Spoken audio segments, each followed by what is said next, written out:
Our program today is Trevor Stephenson, who is the Artistic Director of Madison Bach Musicians. And through my life in the arts, I get a wonderful opportunity to meet very interesting individuals. And Trevor is one of them, one of those. His daughter, Emily, performed in Madison Youth Choirs and is a wonderful lady.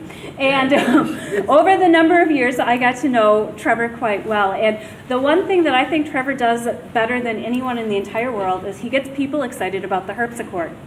And rightfully so. And rightfully so, because you know, it's a field that there probably aren't a lot of people trying to do in this day and age, but it's one thing that I really appreciate about him. And I'm sure you'll hear a lot about the harpsichord he's built, and you'll even get to see it when you come to Janesville Presents concert of Madison Bach musicians this Sunday, May 15th at 2 p.m.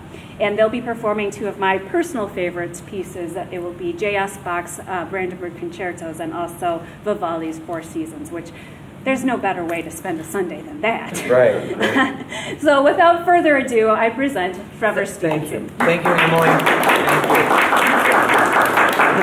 Thank you so much. And it's nice to be in, out of the heat. Here we are. So, great. Well, you guys are all eating. I knew that when I showed. Right. Let's see, where do we start? There's so many angles to go at this. I play a lot of music from the 18th century on 18th century instruments. So not just the harpsichord, but you'll hear on Sunday with the group, you'll hear violins in their 18th century setup, which most importantly means that the strings are made out of, does anybody know? Gut, yeah, made out of, not cat gut as we were all taught to think, but out of sheep gut it is, right. But the strings are made of gut, which is a very different sound than a metal string on a violin. Well, you're also going to hear a flute that is just a piece of wood, right? That's it. It's a hollow piece of wood with finger holes, no keys, and one tiny little key for the pinky, but that's it, right? And it's a very warm sound. What all of these instruments do, you'll hear that immediately in the great acoustic in the theater there, is that they articulate like nobody's business. They're like actors, right? The whole idea of them is to make sense and to be clear. And 18th century music, in those days, if you could dance, you did dance. If you could walk, you danced. And they danced every day. And these instruments, because they articulate, are really set up for dance rhythms. Okay? They're very light on their feet with a lot of energy. Their modern counterparts have a much bigger sound and sustain longer in Wagner and Mahler and all of that. But they're comparatively sluggish compared to these things. So that's what they do. And I'll just give you a sample here. We're going to play a little recording of a piece by Telemann, and you can hear how amazingly dancey it is and what the gestures are like. How many people have ever been to a concert with period instruments?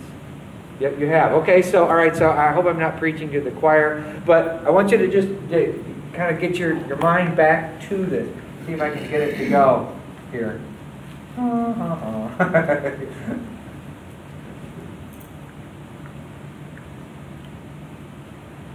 Hit play. How do you get it to go back? Here, I got it in I think. Now we're cooking with gas. This is a work by Telemann. We'll play a piece by...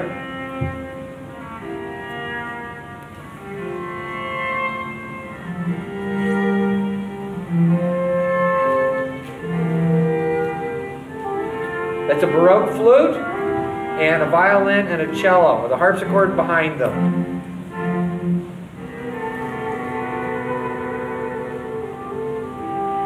Hope you can hear it back there. It'll get louder. Can you hear how that's different than the modern flute? It's really clear, right? And warm.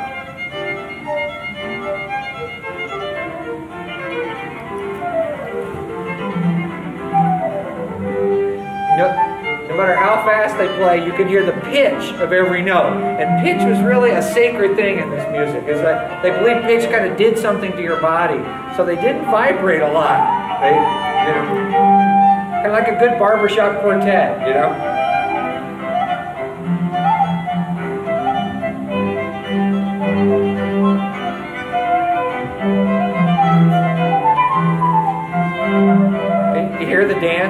it's just an incredible thing.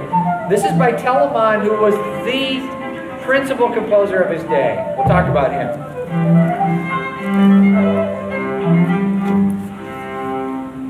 Can't you just, I mean, look at these dancers with all these elongated gestures. This is what...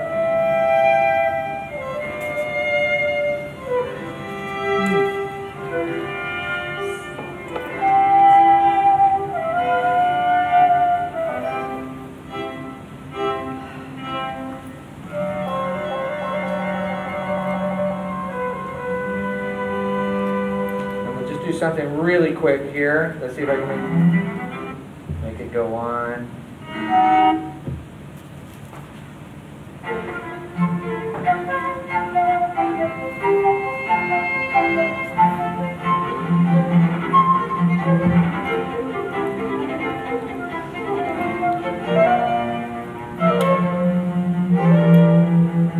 This is the live concert in New York just 2 days ago. This is for my group.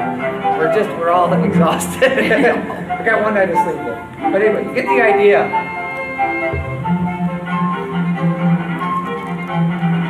And Telemann is kind of like the Beach Boys of the 18th century. Listen to this right here. This is like Beach Boys. It's ooh baby feel good music, right? That.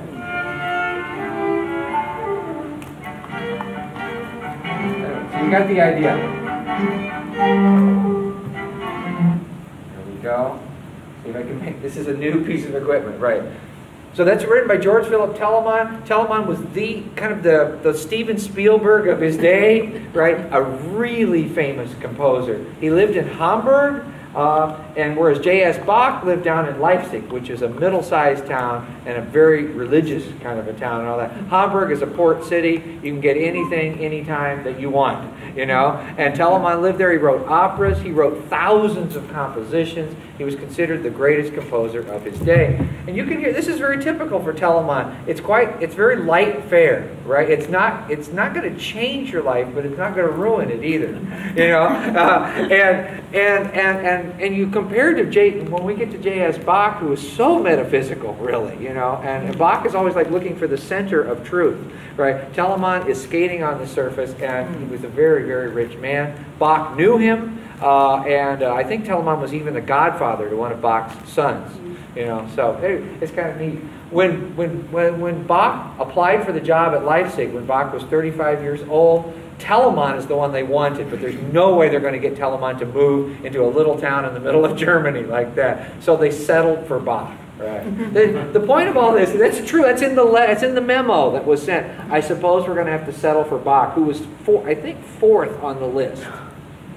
Right? Isn't it? It's something to think about that they were not building any statues to this man, right? Who we absolutely know is probably the greatest musician who ever walked on this planet, you know. So I mean, you know, a lot of people would argue that. So, and for good reason. So isn't it funny that Bach is kind of lost in the mix of the 18th century? It's not that he was ignored, it's just that there was so much music being made that it's hard to sort it out. Much like video and movies in our culture. There are so many movies being made, right? You can have your life go direct to YouTube if you want, you know? You can just have it just upload as it goes, you know? There's so much video information that it's very hard to sort out what's truly great and what's just sort of great. You know what I mean? And my guess is that the greatest movies of our time are probably ones that we're not aware. I mean, we might know them, we might not, but they'll surface much later, as Bach's music did. So anyway, just something to think about. Let's see, what else? Before I'm going to do the last bit on who Bach was, because it's so interesting. Any questions about period instruments and pitch, articulation, dance rhythms? I hope that was coming through in that. Anything? How is it done? You know, the harpsichord sits in all these bands at the back of the band, and with its plucking sound, it makes the fastest pitch of any instrument. That's what it does, is it gets the pitch into the air almost before you can think. Let me see if I can play you a recording of one of our harpsichords to just kind of give the idea.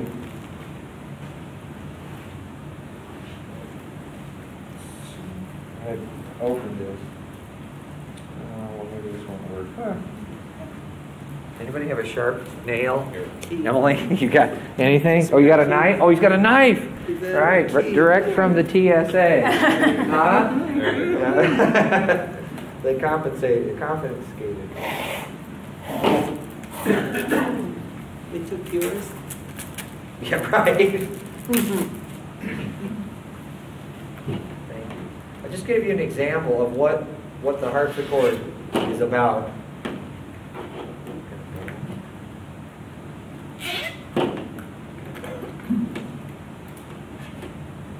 The harpsichord is really a modification of Renaissance harps. You know, they had harps for thousands of years, really. People played string instruments and sang and all that. And they plucked them with quills, but it was all done by hand. And then in the 14th century, somebody said, wow, what if you automated that? What if you put a set of keys in between you and the strings? And I'm sure the harp players went, please go away, right? Because you're ruining the beautiful sound that I have.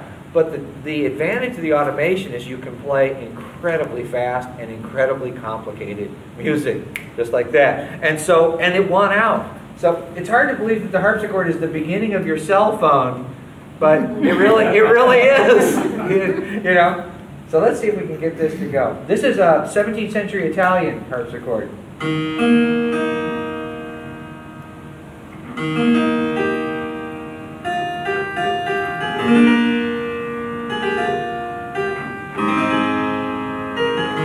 Notice it sounds almost like an Indian instrument, doesn't it? Like a sitar.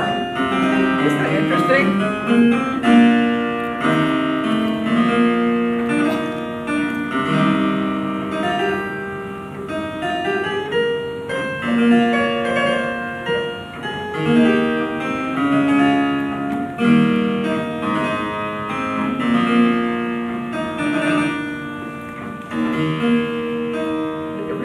Sound like a sitar, doesn't it? Right?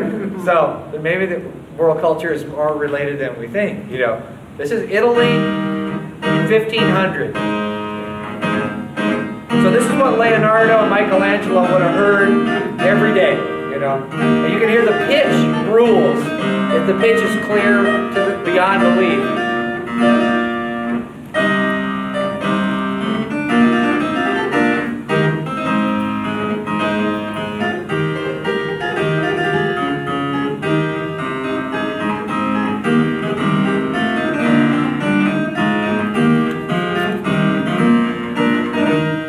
This instrument weighs 35 pounds. It's just like a little box, you know. And what you're here plucking the strings are actual crow quills. They're bird feathers that are plucking the strings, which is what they did until 1960, you know. Right. And now it's, I mean, in the 60s, they started making harpsichord with plastic quills. But the problem is, it's hard to listen to because it's very aggressive sounding. Whereas this is sweet, you know. Well, when Shakespeare writes about music being so sweet that you want to die, what was he talking about? You know?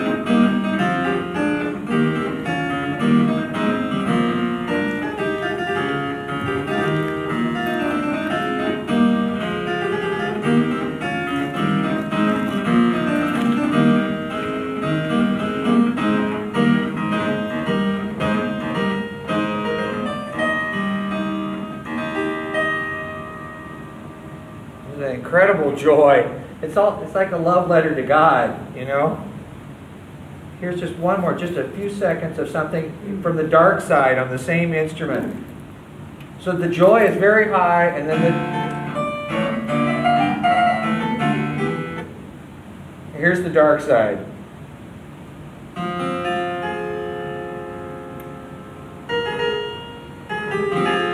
It's so Italian, isn't it? It's just, you're not going to survive the day, you know.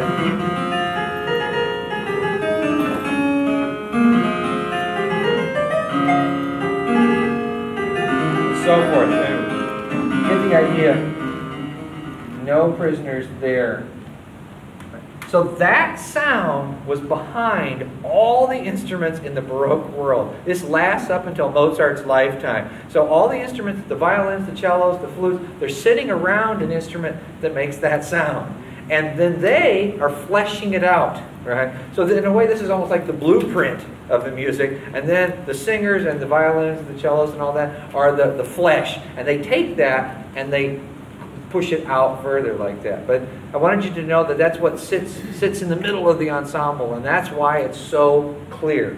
Does that make sense? Good. And this doesn't pass away until the piano comes in the middle of the 18th century, and they start to take a string, and instead of plucking it, they start hitting it with a hammer, which, if you think about it, is like the most mannered thing you could ever do. You know, if you do the Piaget experiment with a young child and you stretch a string in front of a baby, 999 out of 1,000 babies will eventually go up and pluck the string. But 1 in 1,000 will get a hammer, right? Right? Yeah. And the child should be watched very carefully, right? So, but the moral is that what happens when you introduce the hammer in hitting a string is that you get a very big woolly sound that does not have particularly clear pitch. And that changes everything in Western music. Does that make sense? And it makes Chopin nocturnes possible and Debussy possible. But they gave up this world like that. So anyway, is that clear? And the 18th century is the watershed. It's where the tipping point comes. And J.S. Bach is deeply, deeply into the end of this sound. Okay? And not into our world. Good. Let's go on. Let's talk about Vivaldi a little bit, who was such a huge influence on Bach. At this concert, we're going to play Spring from the Four Seasons. We're also going to play a bassoon concerto with a period bassoon. And I'm just going to give you the first part of Four Seasons. And how many people know what Vivaldi's nickname was? Anybody know? Do you remember? The Red Priest. Right? He had flaming red hair that I think was quite wild.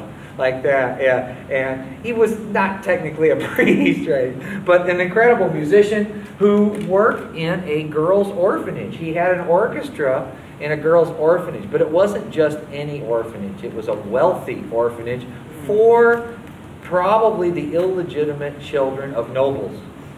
Isn't that amazing, right? So there was piles of money, and they were very talented. And Vivaldi was the music director at this school in Venice. I know. The things they don't teach you in school. But anyway, so but they did have funding, right?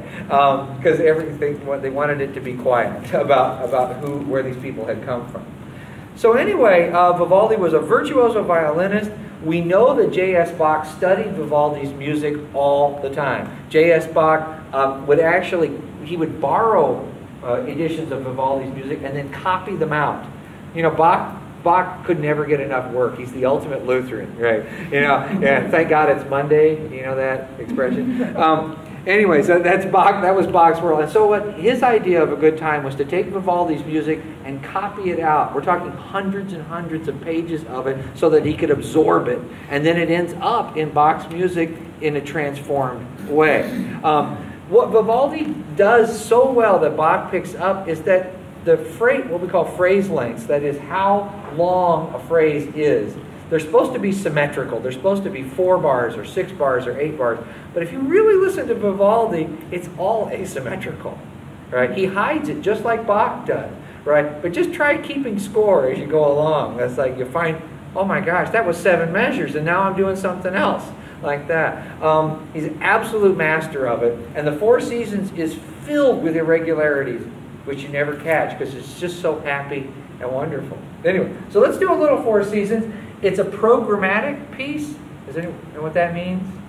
Programmatic means that it has a story to it. Vivaldi published a set of sonnets that go with it. And this one, yeah, that he probably wrote. And this one is about the birds in springtime. Nothing's a secret anymore. You can go on the internet and just download it in 2 seconds. Right? Vivaldi's Sonnets to the Four Seasons. The springtime, which we all know, this piece is spring is upon us. The birds celebrate. I'll get it. With festive song and murmuring streams are softly caressed by the breezes. Thunderstorms, the heralds of springs. roar and cast their mantle over heaven. Then they die away and the birds come up with their charming songs once more.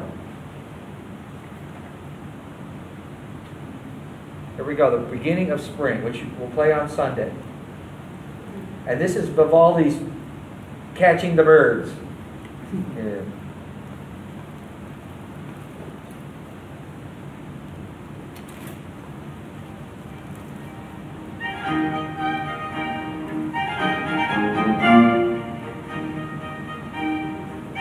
This is an incredibly energetic new Italian recording, all on period instruments. They're really going for birds here, you know.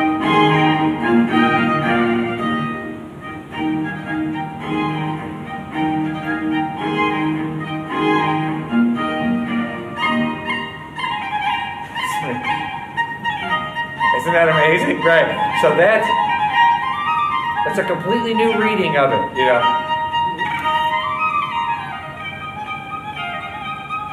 This is done in the belief that this music was more like a rock concert than we give it credit for. It was really for the living, you know. Yeah. The birds are all in their different sounds. It's all gut strings you're hearing.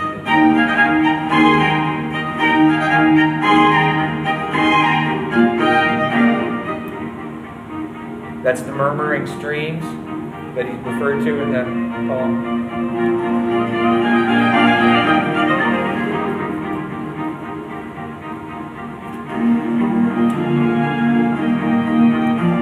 No one can have a good time like the Italians, right? It's just, it's so open.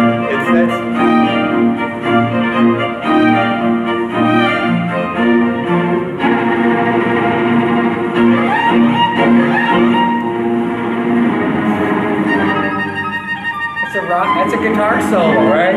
It's the Jimi Hendrix guitar solo, right? And it's dangerous too, you know. I mean,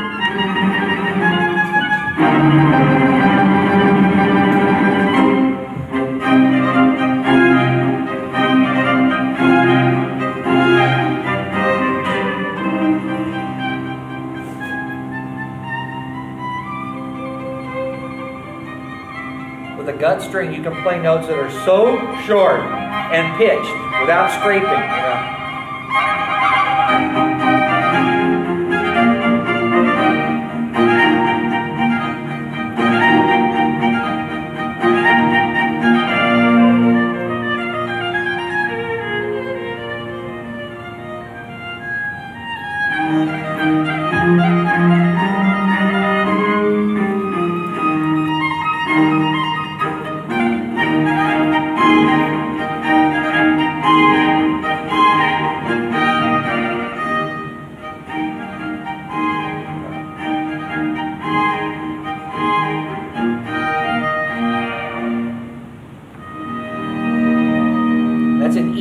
In Baroque music, E major is one of the most brilliant keys. He's trying to give you that spring green quality, you know.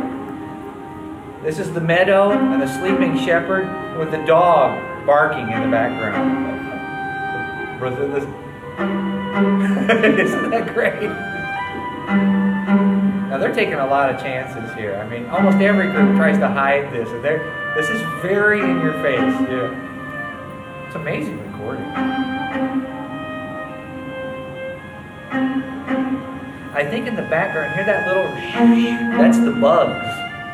That's the that's the flies, you know. Can you hear them?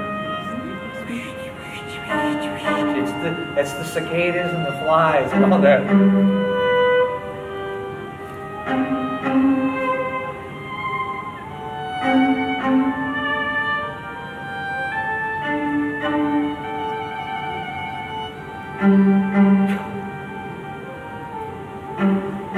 I don't even know how they're getting that sound out of a viol. It's hard to do. I mean, to have it be that percussive but still pitched, you know.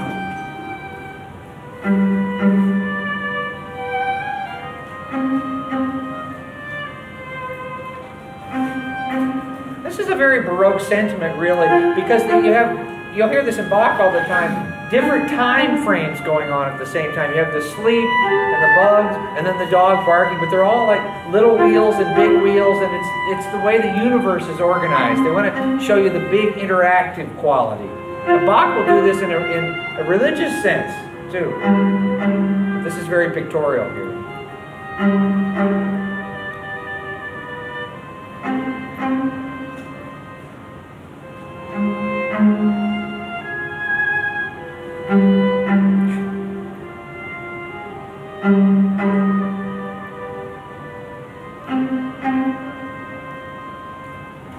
This is an amazing recording. This one recording of the year a few years ago. It's a Fabio Biondi.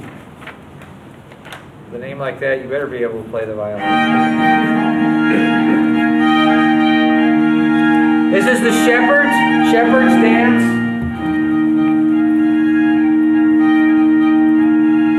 And nymphs. All under the canopy of spring.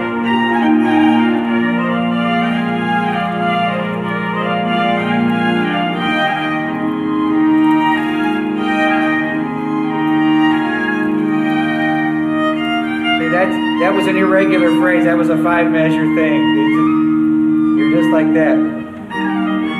If it were regular, you'd go to sleep. You know what I mean? This is how he keeps the theater of it always moving forward, you know. But I don't know why it doesn't sound bad. It never does.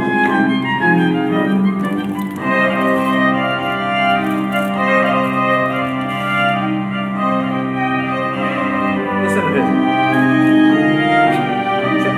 Only the Italians can do that. Is they want to show you something so beautiful that you really want to die for it. You know, it's like.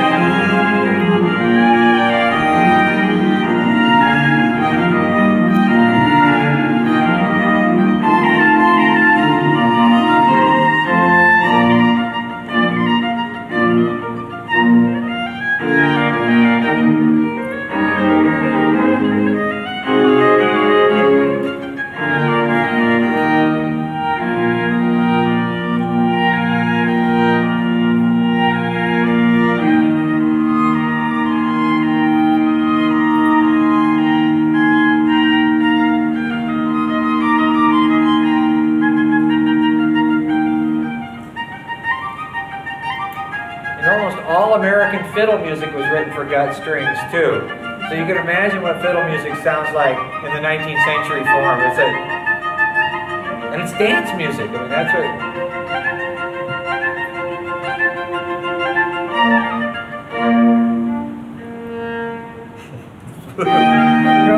Yeah, it's definitely like a rumble strip there, you know. Here it comes again, the beauty.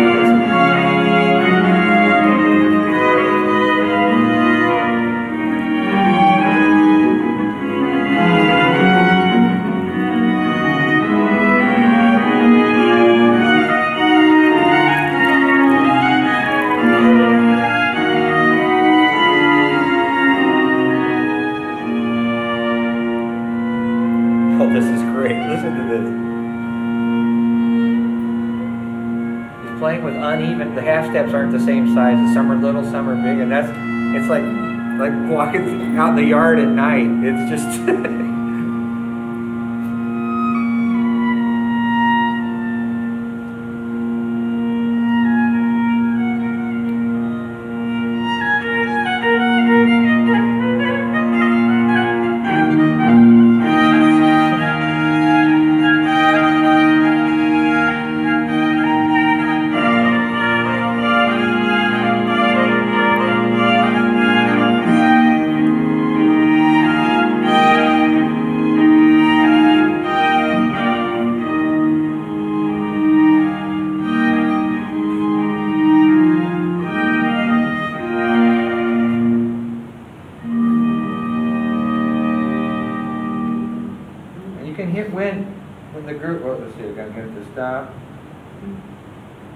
So they're playing with no vibrato, including the cellos and the basses and all that, so that the pitch is so clear that the violins have a real target to ride on. When the cellos do this, the pitch is actually moving around. It's changing the target all the time for the violins. It really, so it's very hard to play that in tune. I mean, that's why that has such a float to it, is because everybody's risking it and no vibrato. Does that make sense? Yeah. You know, vibrato is changing the pitch. That's what it's doing, right? And we use it on modern steel string instruments to warm up the sound, because the steel string is a very cold sound, right, to begin with. The only way to warm it up is to wiggle a little bit. But the gut string is a warm sound. It's like a human voice. It's naturally warm. And so you can risk this no vibrato playing. He uses a little vibrato once in a while in some of the dark passages. The soloist does. But you know that Mozart's father wrote a book on violin playing. And he said, this is Mozart's dad, Leopold, and he said vibrato is to be used as an ornament, an occasional ornament. It is not a style that you spray on everything, you know, like that. So, and you know, jazz singers are probably the last true practicers of this. Jazz singers sing straight most of the time, and you'll listen to it at the end of the note. They'll wiggle it a little bit before they go on to the next note, like that. So they're probably carrying the torch of Mozart's dad, you know. Anyway, so there it is. I wanted you to hear that. This is a great recording. You can still get it online. It's come out and look at it afterward. Anyway, Four Seasons by Europa Galante with Fabio Biondi. What a name, huh? that's it's probably not even his real name. Let's see. Any questions before we look at Bach? Talk about J.S. Bach? No? Nothing? Well, yeah. Who was the audience for this music back in the 18th, 19th century? Yeah. There was no recorded music until a little over 100 years ago. Right. So Who listened to this? The only way you could have music was to do it yourself or to go to a concert or something. Thank goodness, right, yeah. And did ordinary people go to these, or was it just the nobility? This is probably not public fare, right? This is probably court performances or at the school, but it's probably not, you know, maybe not the lowest class would be going to this. You know, there would be some admission charge at some of these, and others would just be invitation only, you know, that type of thing. But Vivaldi's music was published, right? You know, Bach didn't publish anything. Bach published 4 little things. That's it. That's right. Vivaldi was published. He actually got a publisher in Amsterdam when Vivaldi is 31 years old and pretty unknown. A publisher in Amsterdam who was very well known published this Four Seasons and a bunch of other things and got Vivaldi's name on the map, and everybody knew about it. So that's how music was disseminated, and also musicians traveled all the time, so they would bop around to various places. But your question about exactly where it was played, you know, and I imagine some of it, not these, but some of it found its way into church services too. I mean, you know, they had all sorts of music that was integrated into a church service. And people went to church a lot. You know, it wasn't once a week either, right? They went a lot. So does that help a little bit? Yeah. It's great about, like, how did this music survive? I mean, Bach's music survives only because some people took care of it until the Renaissance comes for Bach, right, in the 19th century. But had those people not taken care of it, we would have about, you know, 24 little pieces, and that's it. You know, isn't it scary? You know, because Bach didn't believe in marketing. I mean, according to his sons, all he did was work. I mean, it's, you know, he slept about 3 hours a night. You know, and he'd get up and he'd just start working again, and he's playing weddings, funerals, court performances, teaching his kids, teaching Latin at the school. It's just the busiest man that ever lived, and he didn't publish. So, a little bit about Bach for our final segment here. You know, he never wrote, of course, an autobiography either. He was too busy talking to God. But his life, in retrospect, is very interesting. You know, he's the baby of 8 children. He's the youngest of 8, which is, if you're into that kind of thing, like oldest, middle, and youngest children. So he's the baby, and his parents both die when he's about 9 years old. They die within a year of each other. And so he goes to live with a brother who's a musician, and J.S. is already a very good musician. He's a great organ player even at the age of 9. He composes a lot already. There are some probably apocryphal stories about him sneaking into the cabinet to get some music that was considered very private music that his brother had, and copying it out, because he loved to copy everything out. You know, Bach probably wrote close to 1 million pages of music in his life. You know, something real. I'm not kidding. You know, and I mean, including all of his copying and things like that. So what his right arm was made of, if you even have a word for tendinitis, you can't do that. You know, I mean, it's like, if you even know it exists, you know. So he was an amazing workaholic. At the age of about 15, he goes off to Lüneburg, where he's a choir boy, you know, and he sings in the choir, does various things. He's a scholarship student because he doesn't have much money. He's a musician, lower middle class at best, you know. He starts, because he's an incredible organ player, he gets jobs at almost any church where he can audition because he can outplay anybody. He was to the organ kind of like what somebody like Art Tatum was in the 1940s. Remember Art Tatum, the piano player in the 40s, who could do things that even Horowitz would say, I can't do that. I can't play that. So Bach could play the organ like that, you know. He could play things with his feet on the pedal board, on the foot pedal board, that people couldn't play with their hands on the keyboard. And I'm not kidding. He was just red. And he could also improvise for 3 hours at a whack on one tune. 3 hours. And never repeat himself. So, you know, he had this IQ of 3 million. And he really did. I mean, I'm not kidding. It's like Rain Man, socially functioning Rain Man, right? So it is. And he just got the crossover because remember in the movie Rain Man, where the toothpicks hit the floor and he 487, and he can sort it out that fast. So that's who Bach was. He marries a distant cousin when he's about 20 years old. He's got a job working at a small church at Mulhausen. He's writing a couple of cantatas. He and his wife, Maria Barbara, have 7 children in about 7 years. And that's just typical for those, that you just have them as fast as you can have them. In the middle of that, he goes to Weimar, where he's writing some of his greatest cantatas when he's about 21 years old. Cantata 4, Christlag and Todesbanden, Cantata 106, God's Time is the Best of Times, and other pieces that he never really wrote anything any better than these. And they're still, I think, in the top 1% of human creation. And he was 21 years old, so he's just incredible guy.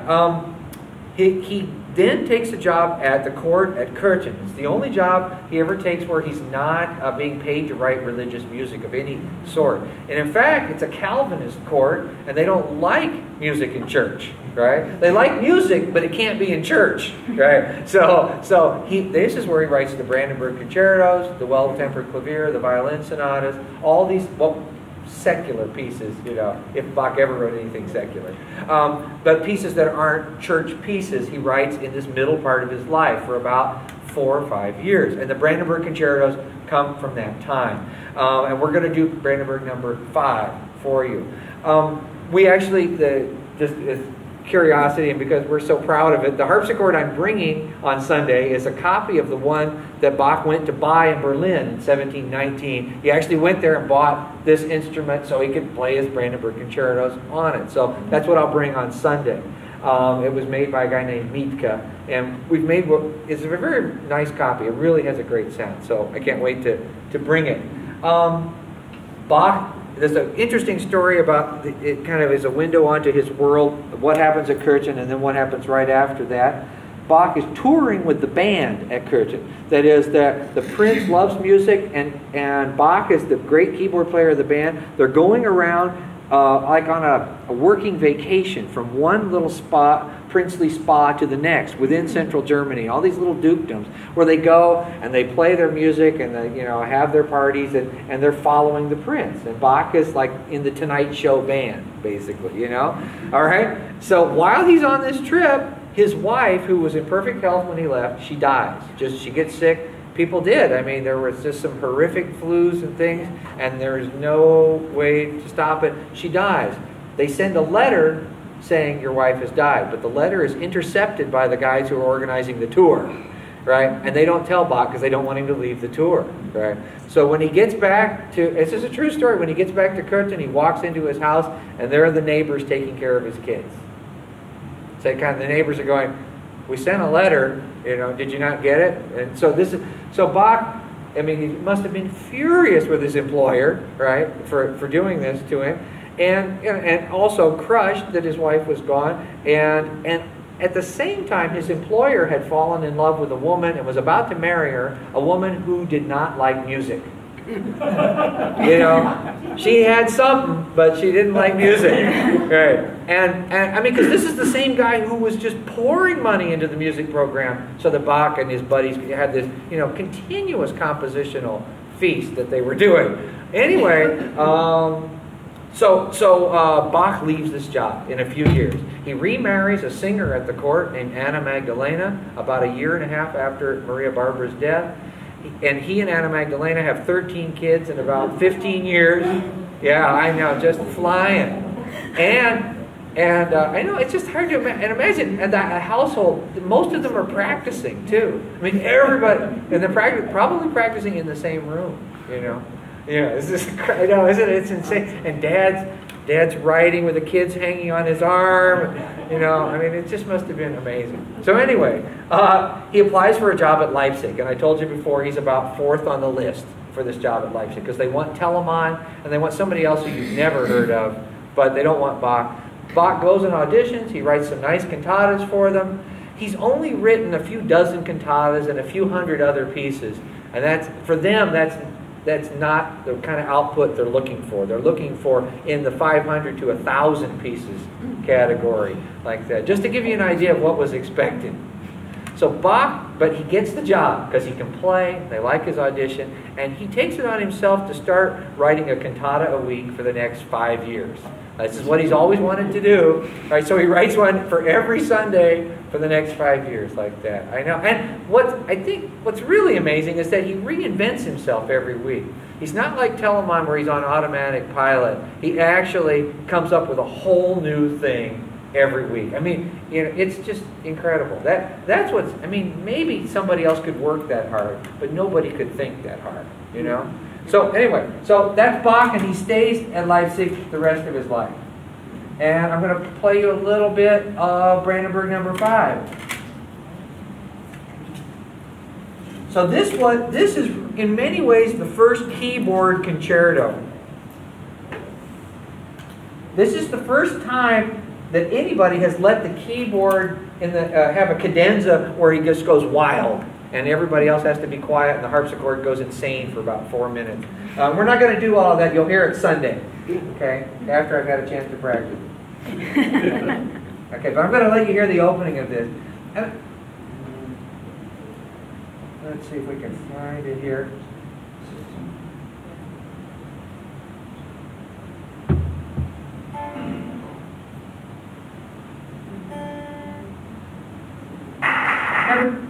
This is a live concert from... Oh, that's not it?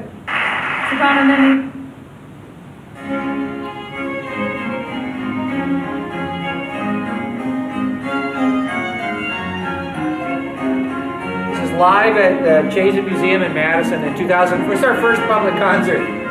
It's a nice recording.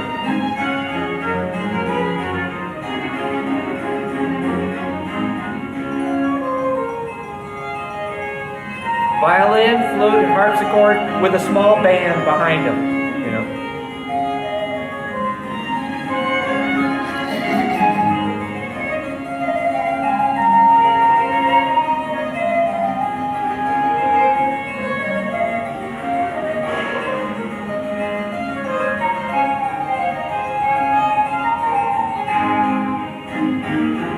So very stately, grand, kind of a broad vision to it. Now watch Bach start to work his way into the darker emotions, but you can't tell how he gets there, you know.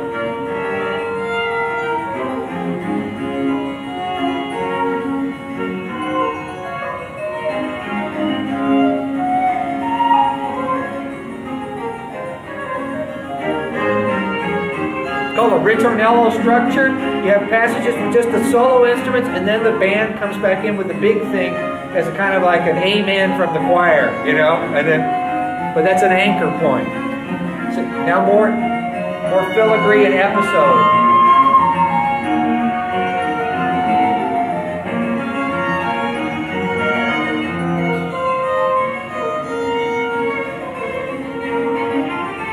Now the same theme in the minor.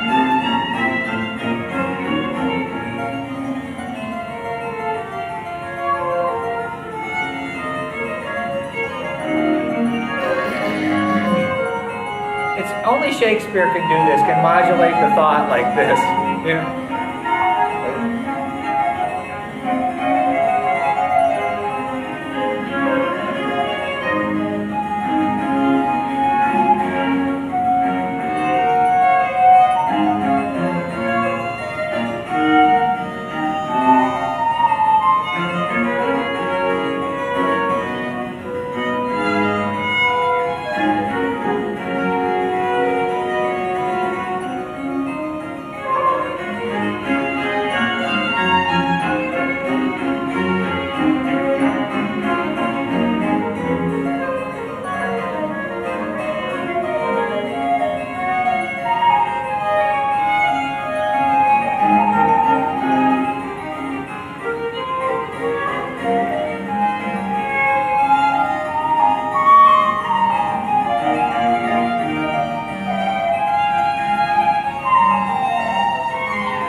Different universe right here.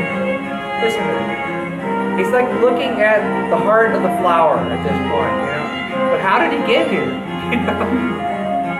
And it just gets more and more introspective at each measure.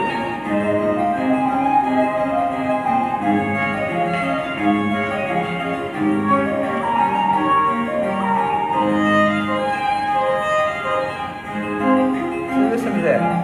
Then he says, it really is all about love. It's just a miracle.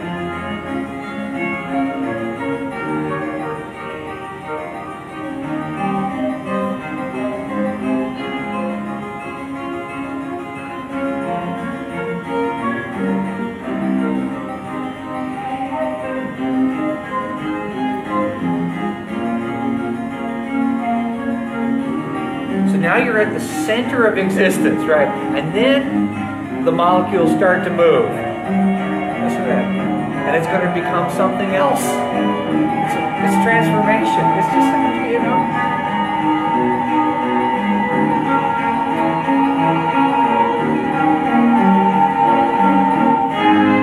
And we're back, you know.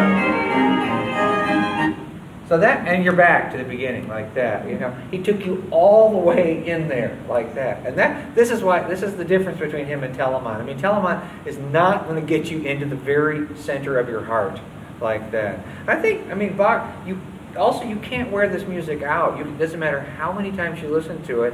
It almost gets better with repeated listening. And I listened to it on the way down here, you know. And it's even better now that I'm all ready for it like that.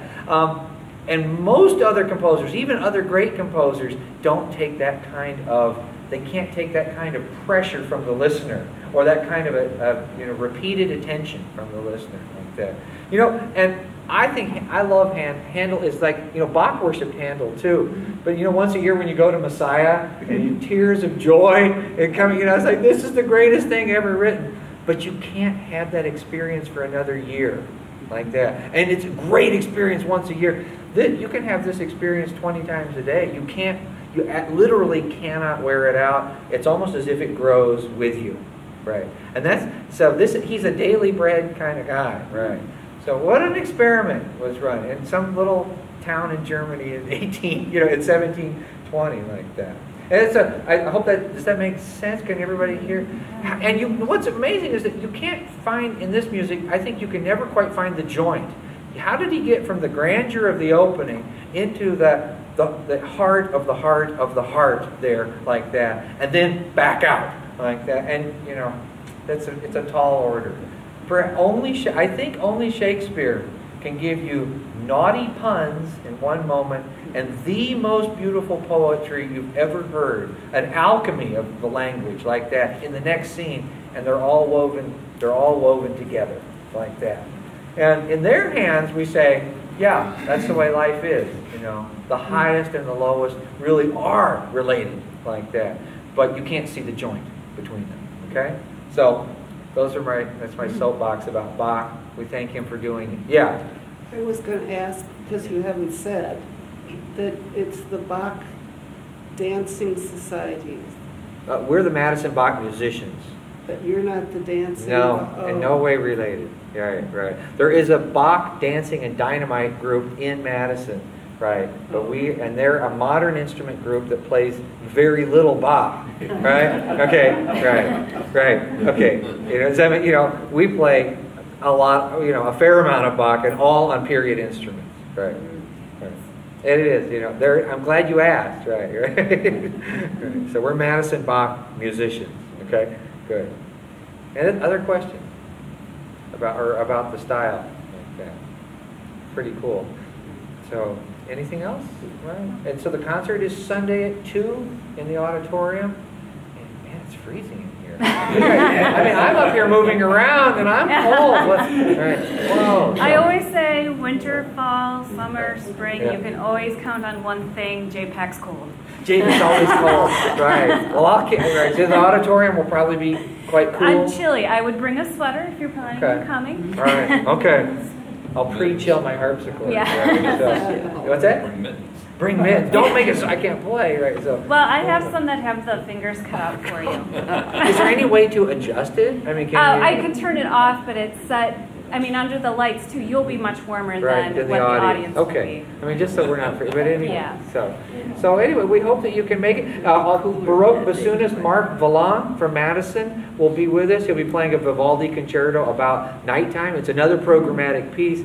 And it's almost like a cartoon, snoring and birds and all this stuff. And it's wonderful. And he's one of the great players in the world, really. And we're lucky to have him in Madison. So Mark Valland will be with us also on Sunday. So if you have no other questions, or if you want to come up and talk CDs or microphones or whatever, otherwise I'll see you on Sunday. Okay.